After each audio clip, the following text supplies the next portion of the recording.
I'd been away on business for 3 weeks, finalizing a major contract that would secure my company's future for the next 5 years. The entire flight home from Seattle, I couldn't stop thinking about getting back to the ranch. My grandfather's legacy, passed down through 3 generations of the Morrison family. So you can imagine my confusion when I pulled up to find a bright orange "Sold" sign plastered across our wrought iron entrance gate. My foot hit the brake so hard the rental car's tires squealed. There, in my driveway, was a moving truck. 2 men were carrying boxes toward my front door while a woman directed them with animated hand gestures. My blood pressure spiked as I threw the car into park and stormed toward them. "Excuse me, what the hell are you doing on my property?" I demanded, trying to keep my voice level despite the rage building in my chest.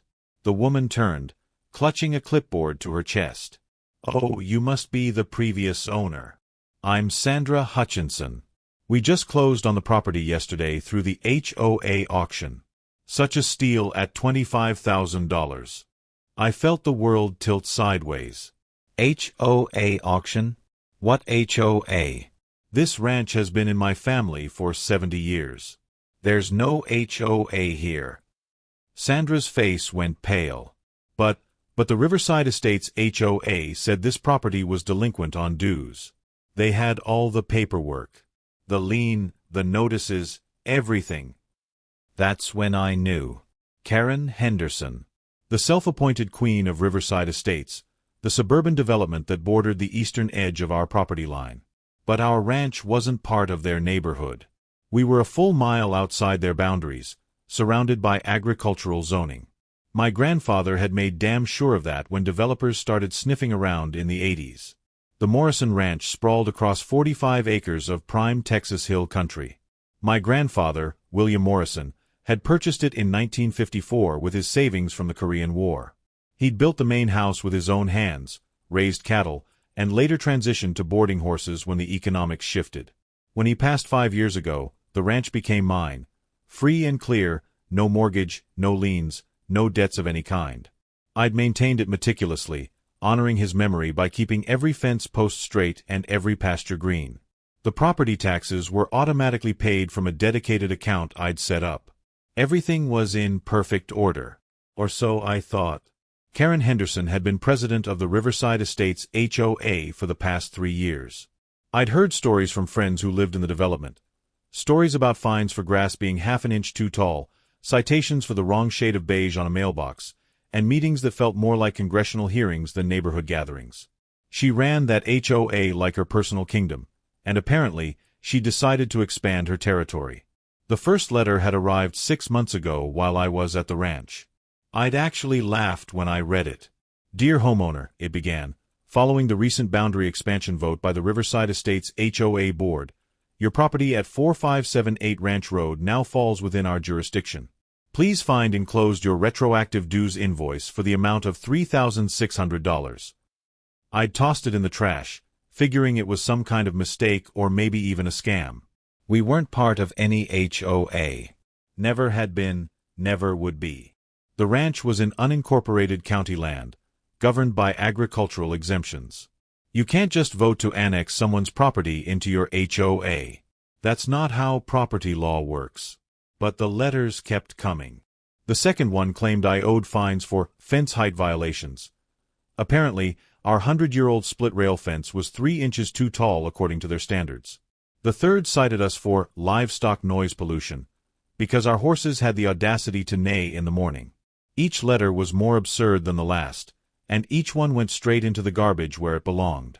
Then they started arriving via certified mail.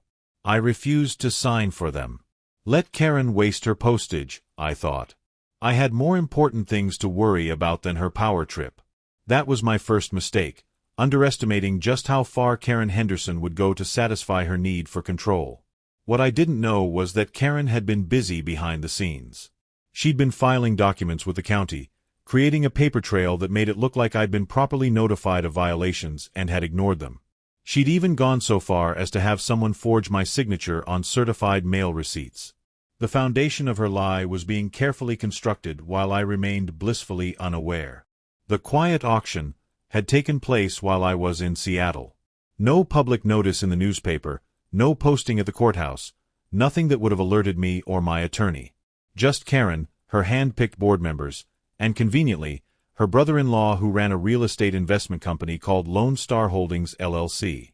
They'd auctioned my 45-acre ranch for $25,000, less than the value of the horses in our stable. Sandra Hutchinson, it turned out, was just another victim in this scheme. She and her husband had been told they were getting an incredible deal on distressed property. They'd paid cash to Lone Star Holdings, thinking they were making the investment of a lifetime. Now here we all were, standing in my driveway, trying to make sense of Karen's web of lies. I called my attorney, David Brennan, right there on the spot. "David, I need you at the ranch immediately. Someone's trying to steal my property." While we waited for him to arrive, I convinced Sandra and her movers to hold off on unloading anything else. She was starting to realize something was very wrong with her bargain purchase. David arrived within the hour, along with a sheriff's deputy I'd requested. We spent the next 3 hours unraveling the scheme. The fraudulent documents were almost laughable in their boldness: forged signatures, fabricated meeting minutes, and a lien that had been filed with the county using falsified HOA documents. Karen had counted on me not fighting back, or perhaps not discovering the sale until it was too late. But she'd made critical errors.